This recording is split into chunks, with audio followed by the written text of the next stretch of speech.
অবস্থান নিয়েছেন, এখন কেন প্রত্যাহার করেছেন, সবকিছু মিলে 2 মিনিটে শেষ করবেন।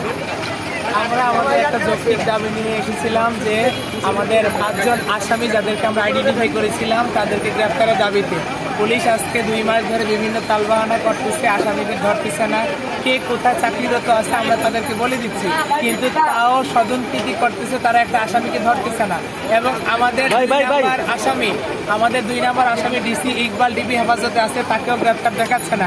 পুলিশ বিভিন্ন নাটকীয়তা করতেছে। আমরা এমন একটা উপদেষ্টা থেকে শুরু করে আইজি, ডিআইজি, তারপরে আপনার কমিশনার থেকে শুরু করে জয়েন্ট কমিশনার, এডিশনাল কমিশনার, এমন একটা দপ্তরে যে একাধিকবার যায়নি এরকম না।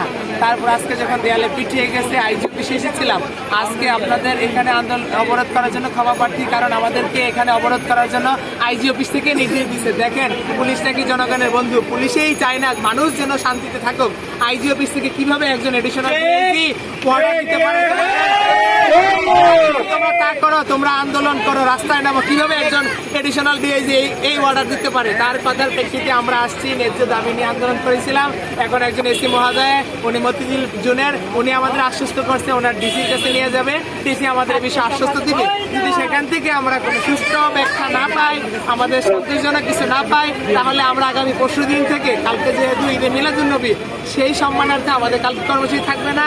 আগামী পরশুদিন থেকে আমরা ঢাকা চিটাগাং মহাসড়ক অবরোধ করবো এবং কি পদ্মা সেতুর ওই মহাসড়ক মাওয়া ঘাট ওই দিক থেকে অবরোধ করবো।